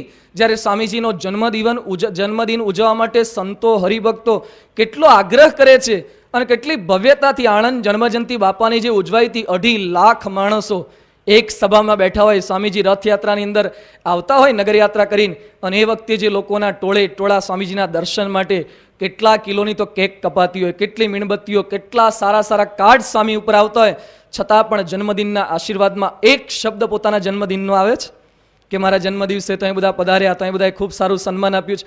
કંઈક જુદી જ આત્મા પરમાત્માની જ વાતો કરતા હોય છે. નહીં કહું વસ જન્મા જગમાહી, પ્રભુતા પાઈ જાહી મદનાહી. ભગવાન અને સંત સિવાય એવી કોઈ વ્યક્તિ નથી કે આટલું બધું માન સન્માન મળી શકે છતાં પણ એ ડગી ન શકે. ભગવાન અને સંત એ મોટપ સહન કરી શકે છે. સુરત જન્મજયંતિના પ્રસંગે એ વખતે બીજા દિવસે 96ની સાલમાં જન્મજયંતિ હતી. આગલા દિવસે ઘણા બધા બાળકોને બધા ત્યાં આવતા હતા. તો ઉકાઈના બાળકો કંઈક ત્યાં આવ્યા હશે અને લોકો ધાણીનો કંઈક હાર લઈને આવ્યા હતા બાપા માટે બનાવીને. એ વખતે બાપાને પહેરાવાનો હતો. તમે ત્યાં હતા વિદ્યારત્ન સ્વામી વખતે? શિમલા ગામના બાળકો ત્યાં આવ્યા હશે અને કંઈક પ્રસંગ એવો બન્યો કે બાળકો બાપા માટે ધાણીનો હાર બનીને લઈને આવ્યા હતા અને પછી સ્વયંસેવકો કીધું કે અત્યારે તમે ક્લોક રૂમની અંદર કે અથવા તો ટેન્ટની અંદર સામાન મૂકી દો. સામાન મૂક્યો અને પછી તો ત્યાં સુરતની અંદર કાદવ કીચડ દૂર હશે અને કેટલાક ભૂંડ ફરતા હશે અને પેલો હાર ખૂબ જ સુંદર બાળકોએ મહેનત કરીને ભક્તિભાવથી બનાવ્યો હતો. એ પેલા ભૂંડે હાર બગાડી નાખ્યો. એકદમ વિચિત્ર એ ધાણીને બધું ચૂંથી નાખ્યું અને પછી બાળકો એકદમ દુઃખની અંદર આવી ગયા, ઉદાસ થઈ ગયા કે બાપા માટે આટલો ભક્તિભાવથી હાર બનાવ્યો તો આવી બધી ઘટના બની ગઈ. સ્વામીજીને જ્યારે જાણ થઈ અને બાપાએ સામેથી હાર મંગાવ્યો, સ્વામીએ હાર મંગાવ્યો અને સ્વામીએ પોતે કીધું કે બાળકોએ ભક્તિભાવથી હાર બનાવ્યો છે તો આપણે હાર અંગીકાર કરીએ. સ્વામીએ બાળકોને બાજુમાં ઊભા રાખી અને ગ્રુપ ફોટો પણ કંઈક પડાવ્યો. જો માન હોય તો ક્યારેય વ્યક્તિ આ રીતે સ્વીકાર ન કરી શકે. ગમે તેટલું માન સન્માન મળે છે પણ છતાં પણ પ્રમુખ સ્વામી મહારાજ એ સહેજ પણ પેલા ફૂલણશી કાગડા જેવા થતા નથી. આ ભગવાન અને સંત એ આપણા સૌ માટે આદર્શ છે. પરંતુ દક્ષ પ્રજાપતિએ ભગવાન અને સંતનો સમાગમ કર્યો નથી એટલે સાચી મોટપ એ પોતે પચાવી શકતા નથી. એણે આ વિશિષ્ટ યજ્ઞનું આયોજન કર્યું અને તમામ દેવતાઓને આમંત્રણ આપ્યું કે આપણા ઘરે યજ્ઞની અંદર તમારે આવવાનું છે. કંકોત્રીઓ બધાને ત્યાં મોકલી દીધી છે. શિવના ઘરે જ કંકોત્રી મોકલી નહીં, હા, અને દરેકના ઘરે કંકોત્રી ગઈ. એની અંદર પાછો રૂટ પણ લખીને મોકલ્યો છે. કૈલાસ ઉપરથી જ ઉડીને આવવું બધાએ. પેલા કે પણ અમારે બીજો રસ્તો નજીક પડે છે. ના, કે કૈલાસ ઉપરથી જ આવજો. શાના માટે? કારણ કે કૈલાસ ઉપર શિવને પાર્વતી બેઠા હોય એટલે થોડું ઘણું બતાવવા માટે, થોડો ઘણો જે કંઈ દુઃખનો વધારો થયો એ ખરું. આ પ્રકારની માણસની ભાવના સતત બીજાને બતાવ્યા કરશે, દુઃખી કરવાની ભાવના. દેવો પણ કૈલાસ ઉપરથી વિમાનની અંદર બેસીને જવા લાગ્યા છે. અને પછી આજુબાજુના પડોશી હોય ને, કૈલાસની આજુબાજુ રહેતા હોય, એને ખબર હોય કે શિવ પાર્વતીને તો આમંત્રણ મળ્યું નથી, છતાંય પૂછવા જાય એ કે તમારા ઘેર કંકોત્રી નથી આવી? ના, કે અમારા ઘેર નથી આવી. આ પ્રમાણે હેરાન કરવાની વૃત્તિ એ કે તમારા બાપુજી યજ્ઞ કરે છે ને તમારા ઘેર કંકોત્રી નહીં. તમારી જગ્યાએ હું હોઉં ને તો બાપની સામે કેસ જ કરું. આ પ્રકારે જાત જાતની વૃત્તિ પ્રવૃત્તિ એ સતત હેરાન કરવાની કરી રહ્યા છે. સતીએ જોયું કે ઉપરથી આકાશમાંથી વિમાન જાય છે અને દેવતાઓની સ્ત્રીઓ, અપ્સરાઓ નવા નવા કપડાં એ બધા પહેરી નવા નવા ઘરેણાં ધારણ કરી અને ઉપરથી જાય છે. અને બરાબર ઉપરથી જતા હોય ને ત્યારે કૈલાસ ઉપરથી પસાર થતા ત્યારે જ ઓન મારે છે. ઘણા લોકો છે ને બીજાને બતાવવા ઓન મારે. નવી ગાડી લાયા હોય ને ઘર આગળથી પસાર થાય ને ત્યારે બરાબર ઓન મારે. ભાઈ સાહેબ ખબર પડી તમે નવી ગાડી લાયા છો. નવી ઘડિયાળ લાયા પૂછશે કેટલા વાગ્યા, આમ બતાવવા માટે. એમ ઉપરથી ઓન મારે ને ઓન ના સંભળાય પેલા બૈરા ઉપરથી બંગડીઓ ખખડાવે કે કંઈક થોડો ઘણો પ્રયત્ન થયો અને સતીની નજર ઉપર ગઈ ખરી અને પછી જોવે અને કે ચાલો કે ટાઈમ થઈ ગયો છે યજ્ઞનો. અને સતીને કેવી બળતરા થાય કે બાપે આપણને જ આમંત્રણ આપ્યું નથી, જવાનો સંકલ્પ છે છતાં પણ જઈ શકે એવું નથી. પ્રેમથી પોતે એકદમ આકડા ઉતાવળા બની ગયા છે. ગભરાતા ગભરાતા એ શિવજી પાસે જાય છે અને શિવજીને કહે છે પિતાના ઘરે મોટો ઉત્સવ છે, આપની આજ્ઞા હોય તો હું દર્શને જઉં. શિવજી પોતે બોલ્યા કહે હું નિક મોરે હું મને બાવા, યહ અનુચિત નહીં નેવત પઠાવા. એક આદર્શ પતિએ કેવો ઉત્તર આપવો જોઈએ પાછા શિવજી આપણને શીખવે છે. શિવજી શું બોલ્યા? શિવ જાણે છે કે સતીએ કપટ કર્યું છે, જવાનો ખોટો આગ્રહ કરે છે, છતાં પણ શિવ બોલ્યા કે આપે સારી વાત કહી, આપની વાત મને પણ ગમી, પણ આપણને આમંત્રણ મળ્યું નથી એટલે વગર બોલાવ્યા આપણાથી જઈ શકાય નહીં. પહેલું સંબોધન કેવું કર્યું? પહેલી વાત કે તમે જે વાત કરી ખૂબ સારી વાત કરી, મને પણ ગમી, પરંતુ આપણે જવાય નહીં કારણ કે આપણને આમંત્રણ મળ્યું નથી. મિત્ર, સ્વામી, પિતા કે ગુરુના ઘરે વગર બોલાવ્યા જઈ શકાય, પરંતુ જો આપણો વિરોધ રાખતો હોય તો એના ઘરે જવાની અંદર માલ નથી, ચોક્કસ હાનિ થશે. આપણે જાણતા હોઈએ કે પત્ની ખોટી જીદ કરે છે છતાં પણ બોલવાની અંદર એક પ્રકારનો વિવેક એ રામાયણ આપણને શીખવે છે, શિવનું જીવન આપણને શીખવે છે. અતિશય આગ્રહ થતો હોય કંઈક વસ્તુની ખરીદી માટે, ક્યાંક ફરવા જવા માટે, આપણને ખબર હોય કે આપણી સ્થિતિ સારી નથી, સમય નથી, આપણી રુચિ નથી, છતાં પણ ઘરની અંદર પરસ્પર અપમાન બોલીને ન કરી નખાય. એમ કહી શકાય પ્રેમથી કે આપે સારી વાત કરી, તમે જે વાત કરી મને પણ ગમી, પણ આ વખતે આપણી સ્થિતિ નથી, આ વખતે સમય નથી, મારો વિચાર જરાક થોડોક જુદો છે. આ રીતે પરસ્પર વાર્તાલાપ કરીએ તો ઝઘડો થતો ટળી શકે. પરંતુ સતી એ માનવા માટે તૈયાર નથી, કારણ કે દક્ષના દીકરી છે, અહંકારને વશ પોતે થયા છે. શિવ સમજાવવાનો પ્રયત્ન કરે છે. શિવ કહે છે કે તે મારો શત્રુ છે, તેથી તેને કે તેના અનુયાયીને જોવાની અંદર પણ માલ નથી, તમે જશો તો ત્યાં સારું નહીં થાય. સતી માનતા નથી. શિવે મૌન સેવી લીધું છે. સતી ઘરની અંદર જાય, કૈલાસ ઉપર, ફરીથી પાછા બહાર આવે, સંબંધીઓના વિમાન જોવે અને ફરીથી પાછા આકડા ઉતાવળા થાય, ઘડીક બહાર જાય, ઘડીક અંદર આવે, ઉપર ઈશારા કરી કરી અને તરત પોતે દેવતાઓના વિમાનની અંદર કહે છે કે મારે આવવું છે, પણ આ ઘરવાળા ના પાડે છે. સતી એકદમ આકડા ઉતાવળા બની ગયા છે, આંખની અંદરથી આંસુ નીકળવા લાગ્યા, શરીર કંપવા લાગ્યું છે, શંકર તરફ રોષ દ્રષ્ટિથી પોતે જોવા લાગ્યા છે. હમણાં જાણે શંકરને બાળી દેશે એમ એકબીજા હોઠ એ બરાબર બીડવા લાગ્યા છે. બુદ્ધિ ભ્રષ્ટ થઈ ગઈ અને શિવને કીધા વગર ચાલવા લાગ્યા. શિવને કહેવા પણ ન રહ્યા અને ખરેખર બાપના ઘરે યજ્ઞની અંદર જવા માટે નીકળી ગયા. બાળ હઠ, જોગી હઠ ને સ્ત્રી હઠ. શિવજીનું પણ કાંઈ તેઓની આગળ ચાલ્યું નહીં. આવ નહીં, આદર નહીં, નહીં નૈનન માને, તાગેર કદી ન જઈએ, ભલે કંચન વરસે મેં. જે આવ નહીં, આદર નહીં, તાગેર કદી ન જઈએ, પણ છતાં પણ સતી આ વાત માની ન શક્યા. સતી ગયા. શિવજીએ તેની પાછળ પાછળ શિવના કેટલાક ગણોને મોકલ્યા. સતી એ પોતે વિચિત્ર બુદ્ધિયુક્ત થઈને જાય છે, પણ શિવજી સજ્જનતા છોડતા નથી. પોતાની એમની પત્નીની પાછળ પાછળ થોડાક ગણોને મોકલ્યા કે કંઈક વિપરીત સ્થિતિ થાય તો પ્રસંગ તમે સાચવી લેજો. આ બાજુ શિવના ગણો પણ તેઓની પાછળ ગયા છે. પિતાના ઘરે પહોંચ્યા, પણ દક્ષ પ્રજાપતિએ આદેશ આપ્યો હતો કે મારો જમઈ કે મારી દીકરી આવે તો કોઈએ માન સન્માન ન કરવું, એને સેટ પણ આગતા સ્વાગતા પણ ન કરવી, કોઈએ સન્માન ન કર્યું. માન કેવી પરિસ્થિતિ સર્જી શકે છે. એક માન પોતાની પુત્રીનો વાંક નથી, છતાં પણ આ પ્રકારે પુત્રી ઉપર પણ દોષારોપણ કરી શકે છે. પછી લખે છે તુલસીદાસ, સાદર ભલેહી મિલી એક માતા, ભગીની મિલી બહુત મુસ્કાતા. કેવળ એક માતા એને પ્રેમથી મળી, મા તે મા, બીજા બધા વગડાના વા. ગમે તેટલી પરિસ્થિતિની અંદર પણ માતા એ પોતાનો પ્રેમ બાળક તરફથી એ વિછોડી શકતી નથી, એના તરફ મોઢું ફેરવી શકતી નથી. એટલે એની માતા પ્રેમથી મળી, પરંતુ એની જે બહેનો હતી એ બધી બહેનોએ મશ્કરી કરી.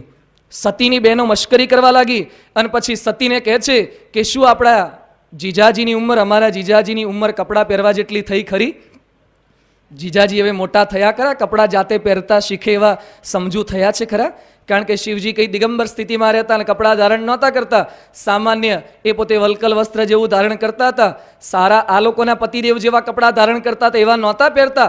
એટલે મેણા મારે છે કે અમારા જીજાજીની ઉંમર કપડાં પહેરવા જેવી થઈ ખરી?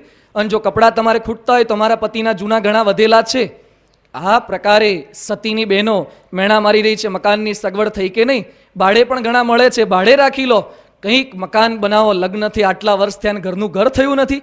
આ પ્રકારે મેણા ટોણા એ સતીની બહેનો એ બનાવ્યા કરે છે. નવા દાગીના બનાવ્યા કે નહીં, આ પ્રમાણે સતત સતીની અંદર આકળતા વ્યાપે એવા શબ્દો પોતે બોલી રહ્યા છે. સતીએ આ બધા મેણા સાંભળ્યા અને વિશેષ અકળામણ થઈ. પોતાના પિતાએ પણ કંઈ ભાવ ન પૂછ્યો. યજ્ઞની અંદર શિવનો ભાગ ન જોયો અને શિવજીનું અપમાન થતું જોઈ અને સતી એકદમ અકળાઈ ગયા અને પોતાના પિતાને ઠપકો આપતા બોલવા લાગ્યા, શંકર તો અજાત શત્રુ છે, એ શંકરનો વિરોધ તમે શા માટે કર્યો?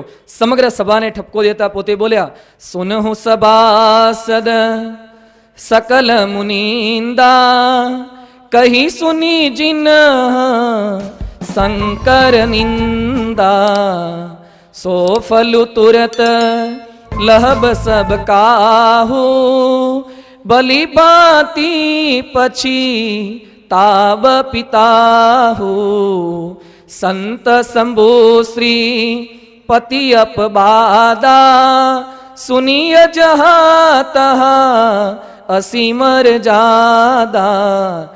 સતીએ પોતે કહે છે કે જેણે શંકરની નિંદા કરી, જેણે શંકરની નિંદા સાંભળી એને પણ ફળ મળશે. જ્યાં સંતની નિંદા થતી હોય, જ્યાં ગુરુની નિંદા થતી હોય, જ્યાં ભગવાનની નિંદા થતી હોય, એ જે સાંભળશે એને પણ ચોક્કસ પાપ લાગશે.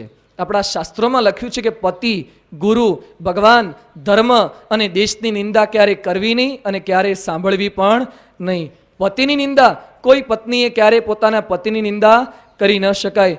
ગુરુની નિંદા આપણે જેના ચરણે ગયા છે, જેના આધારે આપણો મોક્ષ થવાનો છે, એનું વાંકું કે અભાવ ગુણની વાત ક્યારે ન કરી શકાય. આપણે તો ન કરીએ પણ કોઈ બોલતું હોય તો એ સાંખી પણ ન લેવાય, એ સાંભળી પણ ન લેવાય. હાડેવાના દેસાઈ કાકા હતા, એના ભાણેજને ભણાવીને મોકલ્યો. યુગ વિભૂતિ પ્રમુખ સ્વામી મહારાજનું પુસ્તક છે, એના ઉપર સ્વામીજીની બાજુમાં જે વૃદ્ધ કાકા ઊભા છે એ હાડેવાના દેસાઈ કાકા. એનો ભાણેજ એ પરદેશ ભણીને આવ્યો અને ભણીને ઘરે આવ્યો અને તરત પોતે શાસ્ત્રીજી મહારાજનું, યોગી બાપાનું વાંકું ઘસાતું બોલ્યો અને તરત જ આ દેસાઈ કાકા એકદમ ઉકળી ઉઠ્યા અને પોતે બોલ્યા કે જો સહેજ પણ શબ્દ મારા શાસ્ત્રીજી મહારાજની વિરુદ્ધ બોલીશ તો તારી જીભ ખેંચી કાઢીશ. અને ત્યાર પછી પોતાના ભાણેજ સાથેનો સંબંધ માત્ર કાપી નાખ્યો. આપણા ગુરુનું ઘસાતું બોલે એની સાથેનો કોઈ સંબંધ પણ ન હોય, પ્રેમથી સમજાવવાનો પ્રયત્ન થાય છતાં પણ કોઈ માણસ ન માને તો પછી એની સાથે યોગ્ય વર્તન, ઉચિત વર્તાવે આપણે કરવો જ રહ્યો. નિર્ગુણ સ્વામી પોતે શું બોલતા, લિખિત યજ્ઞ પુરુષદાસમાં લખે છે કે મારી હાજરીમાં કોઈ જા કે પ્રા પણ કહી ન શકે, જાગા કે પ્રાગા શું પણ એનો પહેલો અક્ષર પણ ન બોલી શકે. મારી હાજરીમાં જાગા ભક્ત કે પ્રાગજી ભક્તનું કોઈ ઘસાતું ન બોલી શકે. એમ આપણી હાજરીમાં પ્રમુખ સ્વામી મહારાજ, આપણા વિશ્વવંદનીય ગુરુવર્ય, એનું ઘસાતું બોલીએ તો આપણે પણ એટલા જ પાપના અધિકારી બનીએ છીએ. એટલે ગુરુનું ઘસાતું બોલવું નહીં, સાંભળવું નહીં. પછી કે છે ભગવાનનું ઘસાતું ન બોલવું.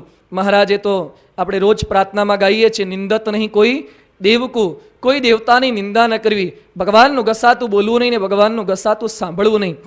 ભાવનગરની કચેરીની અંદર તતાણાનો મૂળ ઉચ્ચારણ પોતે ત્યાં આવ્યો હતો અને એ વખતે વજયસિંહ બાપુએ કીધું કે સ્વામિનારાયણનું ઘસાતું કંઈક બોલ, અને ચારણ હતો એટલે પોતે સ્વામિનારાયણ ભગવાનનું ઘસાતું બોલવા લાગ્યો. આ સાંભળ્યું નરસિંહ જોશીએ. પેલો તો ચારણ હતો, આ તો બિચારો બ્રાહ્મણ હતો, છતાં પણ સહન ના થયા. આકરા વેણ મારી અને તાત્કાલિક એને ત્યાં બંધ કરી દીધો. મહારાજે વાત જાણીને મહારાજ પોતે બોલ્યા કે અમારું ઘસાતું ન સાંભળ્યું એટલે એને અક્ષરધામ બક્ષિસ અમે આપીએ છીએ. ભગવાન અને સંતનું ઘસાતું ન બોલાય પણ ક્યારેય ન સંભળાય. હિન્દુ ધર્મનું પણ ઘસાતું ક્યારેય બોલવું નહીં, ઘસાતું સાંભળવું નહીં.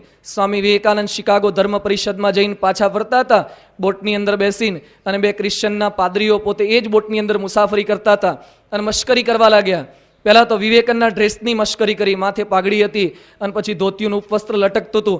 આ ડ્રેસની મશ્કરી કરી, વિવેકાનંદે આ સહન કરી લીધું. પણ હિન્દુ ધર્મની જેવી મશ્કરી કરવા લાગ્યા. પેલા સમજાવવાનો પ્રયત્ન કર્યો, પછી તો સમજાવટથી માન્યા નહીં. વિવેકાનંદ સ્વામી નજીક ગયા અને એમની તો પડછંદ કાયા હતી, જે આપણે એનો ફોટો જોઈએ છે, સ્ટેચ્યુ જોઈએ છે. નજીક ગયા, બંને પાદરી ઊભા હતા અને બંનેને બગલની અંદર ગાલીને દબાઈ દીધા. અને કે જો હિન્દુ ધર્મનું સેટ પણ વાંકું બોલ્યા તો હમણાં દરિયામાં નાખી દો. પકડીને દરિયામાં નાખવા ગયા કે ભાઈ સાહેબ હવે નહીં બોલીએ. હિન્દુ ધર્મનું સેજ વાંકું બોલે એ સાચો હિન્દુ હોય એ ક્યારેય સહન ન કરી શકે. બીજું, ભારત દેશનું ક્યારેય ઘસાતું ન બોલવું, ન સાંભળવું. આજે અમેરિકાનો વાયરો એટલો બધો ફૂંકાઈ રહ્યો છે, એ વખતે સહેજે આપણા મુખની અંદરથી ભારત તો સાવ પછાત છે, ભારત દેશમાં કંઈ ભલીવાર નથી. ભલે અમેરિકા કમાવા જાઓ, પણ જે દેશે આપણને જન્મ આપ્યો, ભારત એ કોઈ માટીનો ટુકડો નથી. ભારતને આપણે માતા તુલ્ય ગણીએ છીએ, એટલે એનું અપમાન પણ ક્યારેય સહન ન થાય. સુભાષચંદ્ર બોઝ યુકેની અંદરથી આઈસીએસની પરીક્ષા આપી ઉત્તીર્ણ થયા અને પછી લેખિત પરીક્ષા ભારતમાં આપતા હતા કલકત્તાની અંદર. એ વખતે પ્રશ્નપત્ર વાંચ્યું ને સુભાષચંદ્ર બોઝ પ્રશ્નપત્રમાં જવાબ લખતા લખતા ઊભા થઈ ગયા. સામે એક અંગ્રેજ અધિકારી બેઠા હતા અને સુભાષચંદ્ર બોઝે એક વાક્ય વાંચ્યું. વાક્ય શું હતું? આ અંગ્રેજી વાક્યનું ભાષાંતર કરો. અંગ્રેજી વાક્ય એવું હતું, ઇન્ડિયન સોલ્જર્સ આર જનરલી ડિસઓનેસ્ટ. મોટાભાગના ઇન્ડિયન સૈનિક એ અપ્રમાણિક હોય છે. આવું વાક્ય અંગ્રેજોએ પ્રશ્નપત્રની અંદર લખીને આપ્યું હતું. આનું ભાષાંતર કરવાનું છે. સુભાષચંદ્ર બોઝ પોતે ઊભા થયા અને પછી પરીક્ષકને કહે છે કે આ વાક્યમાં ફેરફાર કરી દો. પરીક્ષક કે વાક્યમાં કોઈ ફેરફાર નહીં થાય. જે પ્રમાણે પ્રશ્નપત્ર કાઢનારાને લાગ્યું એ પ્રમાણે જ વાક્ય લખ્યું છે. સુભાષચંદ્ર બોઝ કહે છે તો હું આઈસીએસની પરીક્ષા નહીં આપું. પેલા માણસે સમજાયું કે તમે લેખિતમાં તો પાસ થઈ ગયા છો, અહીંયા ઇન્ડિયામાં એક પરીક્ષા જ આપવાની છે અને આઈસીએસની પરીક્ષા એટલે આઈએસ લેવલની પરીક્ષા કહેવાય. એ સમયે એ પરીક્ષા આપશો તો કેટલો મોટો હોદ્દો મળશે. એ કે મારે પરીક્ષા નથી આપવી તો કે તમને નોકરી નહીં મળે. સુભાષચંદ્ર બોઝ ઊભા થઈ ગયા, પોતાના હાથમાં પેપર લીધું ને પેપરના હવે ટુકડા કરી નાખ્યા. એ કે આ રહી તારી અંગ્રેજોની નોકરી. જે દેશ મારા ભારત દેશના સૈનિકોનું અપમાન કરતો હોય, જે અંગ્રેજો મારા દેશના સૈનિકોનું અપમાન કરતા હોય, એની નોકરી મારે જોઈતી નથી. આ દેશની અસ્મિતા. સુભાષચંદ્ર બોઝ પ્રેસિડેન્સી કોલેજની અંદર કલકત્તાની અંદર અભ્યાસ કરતા તે વખતે પ્રોફેસર ઓટન એના પ્રોફેસર હતા. એકવાર હિન્દુ ધર્મનું ભારત દેશનું ઘસાતું બોલ્યા. સુભાષચંદ્ર બોઝે સમજાવવાનો પ્રયત્ન કર્યો, માની ન શક્યા, સમજ્યા નહીં. એકવાર પ્રોફેસર પગથિયા ઉપર ઊભા હશે બીજા માળે અને સુભાષચંદ્ર બોઝ પાછળથી ગયા અને જોરથી ધક્કો મારીને પ્રોફેસરને 2 માળથી હેઠા નાખી દીધા. એ કે ભારત દેશ વિશે વાંકું બોલે છે. સુભાષચંદ્ર બોઝને કોલેજમાંથી કાઢી મૂક્યા. એ કે એ સહન કરી લઈશ, યહ જિંદગી હે કોમ કી તું કોમ પર લૂંટાએ જા. સુભાષચંદ્ર બોઝનું આ સૂત્ર હતું. આજે સ્વતંત્રતા દિન છે. સ્વતંત્રતા દિન એટલે ધ્વજવંદન કરવા માત્રથી પૂરું થઈ જતું નથી. સ્વતંત્રતા દિન એટલે આપણા મનની અંદર એક પ્રકારની અસ્મિતા જાગૃત થાય. થોડીક સ્વતંત્રતાની વાત કરી લઈએ આજના દિવસે. ભારત દેશ જે કંઈ સ્વતંત્ર થયું છે, જરા યાદ કરો કુરબાની જો શહીદ હુએ ઉનકી. જરા યાદ કરીએ આપણે જે લોકોએ આપણા દેશ માટે સહન કર્યું છે. આજથી 58 વર્ષ પહેલા 1947ની અંદર આઝાદી મળી ગઈ, પરંતુ આઝાદી પામતા પહેલા કેટલી કુરબાની આપણા દેશવાસીઓએ આપી છે. લાલા લજપતરાયથી માંડી નાના મોટા તમામ બાળકોએ લાહોરની અંદર કલેક્ટર કચેરી ઉપર ધ્વજવંદન કરવાનો કાર્યક્રમ રાખવો એવું આપણા દેશના માણસોએ નક્કી કર્યું કે આપણે ધ્વજ ફરકાવો છે.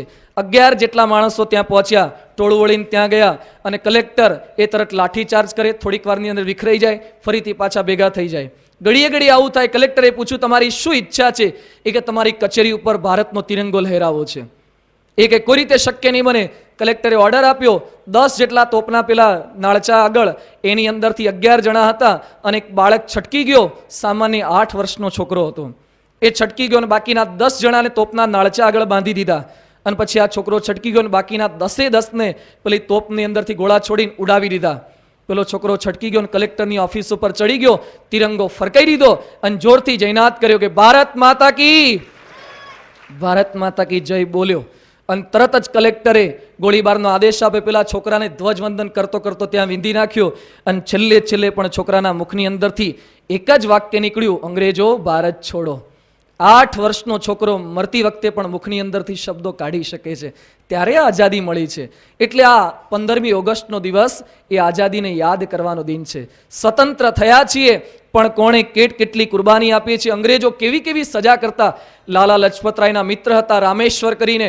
અંગ્રેજો કેટલી ક્રૂરતાથી આ દેશવાસીઓને મારતા હતા. સૂળી ઉપર સજા કરતા, અણી ઉપર. એક આખી બાલાની અણી હોય અને એના ઉપર 2 પગની વચ્ચેથી અણી ઘુસાડવાની અંદર આવે, પેટમાંથી પસાર થતી છાતીમાં આવે, ગળામાં આવે, માથાની અંદરથી બહાર નીકળે. આ રીતે અંગ્રેજો સજા કરતા. ડૂટીની અંદરથી નાખે અને પછી પેલું ગોળ ચકડોળ ફેરવે એમ માણસને ફેરવતા જાય અને પેટની અંદરથી ભાલો બહાર નીકળતો જાય. આવી અંગ્રેજોએ ભારત દેશવાસીઓને સજા કરી છે. છતાં પણ ભારત દેશના એ શહીદો એ પોતે ડગ્યા નથી. મરી જઈશું પરંતુ આઝાદી અમે પ્રાપ્ત કરીને રહીશું. ચંદ્રશેખર આઝાદને કોર્ટની અંદર પૂરવામાં આવ્યા. પેલો જજ પૂછે છે, છોકરા તારું નામ શું છે? એ કે આઝાદ. તારી માનું નામ શું? કે ભારત. તારું દેશ શું? એ કે આઝાદી. એના બીજો કોઈ પરિચય જ ના હોય. આજ અમારો પરિચય કે આઝાદી પ્રાપ્ત કરવી છે જ. ભગતસિંહ નાના હતા, 8 વર્ષની એની ઉંમર હતી. એના દાદાનું નામ અર્જુનસિંહ હતું. અને એકવાર ભગતસિંહ પોતાના ખેતરની અંદર રમતા હતા અને પછી ખાડો કર્યો અને ઘરની અંદરથી 303ની એક રાઇફલ હતી. દરબાર એ કુટુંબના હતા એટલે પોતે રાઇફલ ખેતરની અંદર લઈ ગયા. ખાડો કરીને ખાડામાં રાઇફલ અંદર નાખતા હતા. એના દાદા અર્જુનસિંહે પૂછ્યું કે બેટા ભગતસિંહ તુમ ક્યાં કર રહે હો? એ વખતે ભગતસિંહ પોતે બોલ્યા કે દાદાજી બંદૂક વાવું છું. 8 વર્ષનો છોકરો ભગતસિંહ કહે છે કે બંદૂક વાવું છું. એના દાદા પૂછે છે બંદૂક શા માટે વાવે છે? એ કે અત્યારે બંદૂકોની બહુ કમી છે, બહુ તંગી પડે છે, એટલે હું બંદૂક વાવીશ, એમાંથી મોટો બંદૂકનું ઝાડ થશે, એની ડાળીએ ડાળીએ બંદૂક રૂપી ફળ આવશે અને બધી બંદૂકો લઈને મારા મિત્રોને વેચીશ અને એક એક અંગ્રેજને ગોળીઓથી ઉડાડીને ભારતમાંથી કાઢી મૂકશું. આ ભગતસિંહના નિશાન હતા, આ ધ્યેય નિષ્ઠા હતી 8 વર્ષના બાળકની અંદર. ત્યારે ભારત દેશને આઝાદી મળી છે. જલિયાવાલા બાગના હત્યાકાંડને યાદ કરીએ. 13 એપ્રિલ 1919ના દિવસે જનરલ હેરી ડાયરે જે હત્યાકાંડ કરાયો છે, કેવળ 10 મિનિટની અંદર 1650 ગોળીઓ છોડી અને ભારતવાસીઓનું રક્ત એ વહાવી નાખ્યું છે. અને આ લોકોએ આટલું બલિદાન આપ્યું, ત્યાર પછી એ આપણને આઝાદી પ્રાપ્ત થઈ છે. જાપાનની અંદર સુભાષચંદ્ર બોઝ પ્રયત્ન કરવા ગયા હતા આઝાદી ફોન્ડની રચના કરવા, પરંતુ સેકન્ડ વર્લ્ડ વોરની અંદર એવી કઈ ઘટના બની, જાપાન પોતે પરાસ્ત થયું. આ બાજુ અંગ્રેજો અંદમાન નિકોબારની અંદર કાલાપાનીની સજા આપતા હતા. ભારતવાસીઓને કેવી સજા આપતા હતા?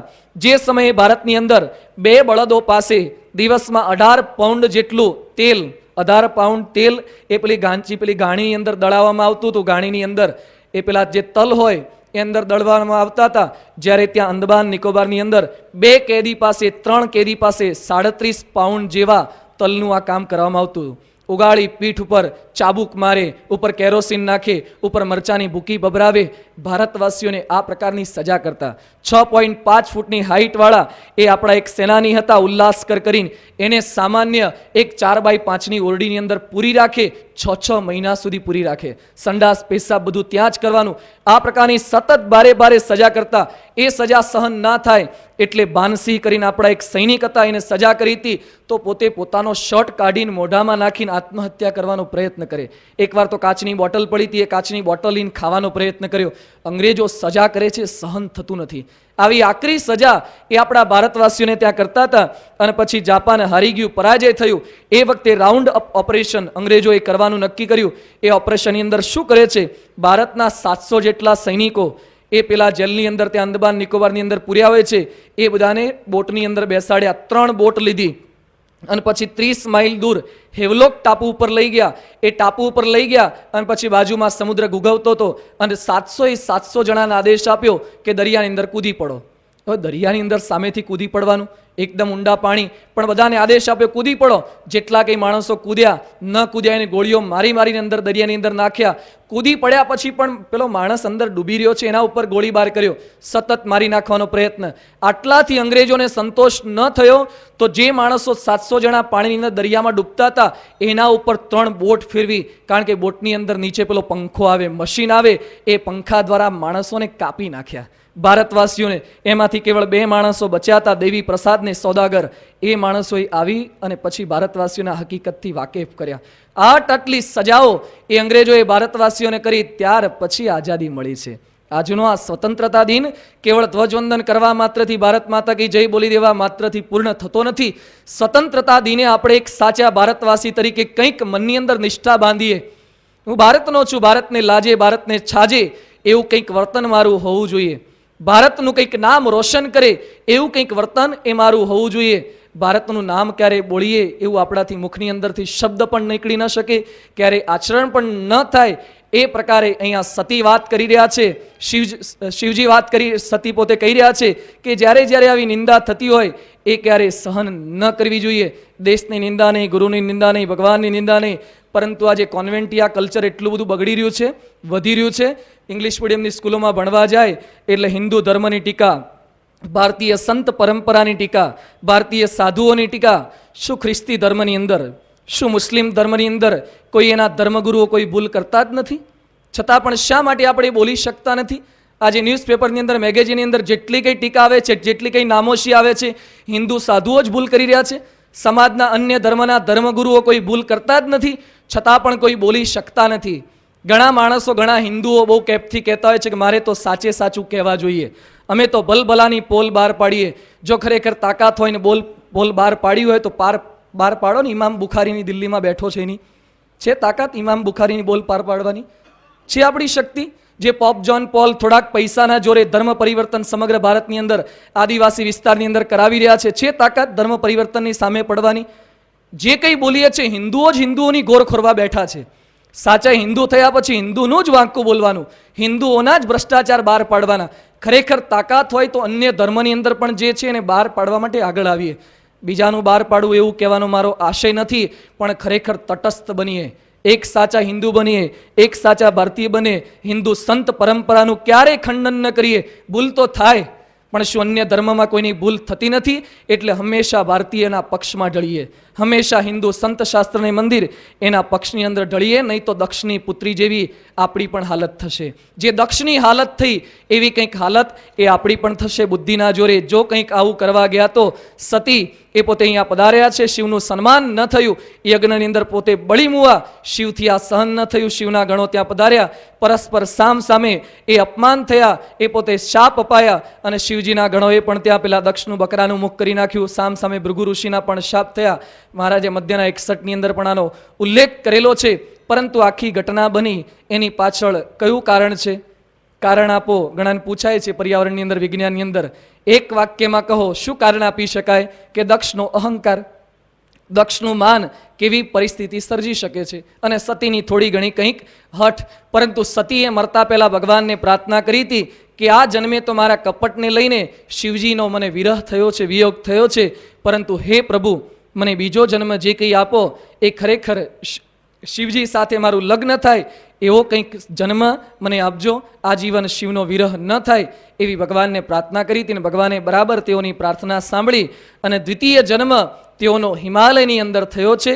હિમાલય અને મેનાના પુત્રી પર્વતસ્ય ઇયમ ઇતિ પાર્વતી, પર્વતની પુત્રી તરીકે પાર્વતી રૂપે જન્મ્યા છે.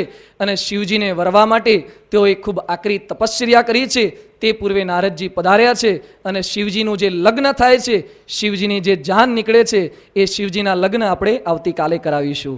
શ્રી સ્વામિનારાયણ ભગવાનની જય. સ્વામિનારાયણ નારાયણ નારાયણ.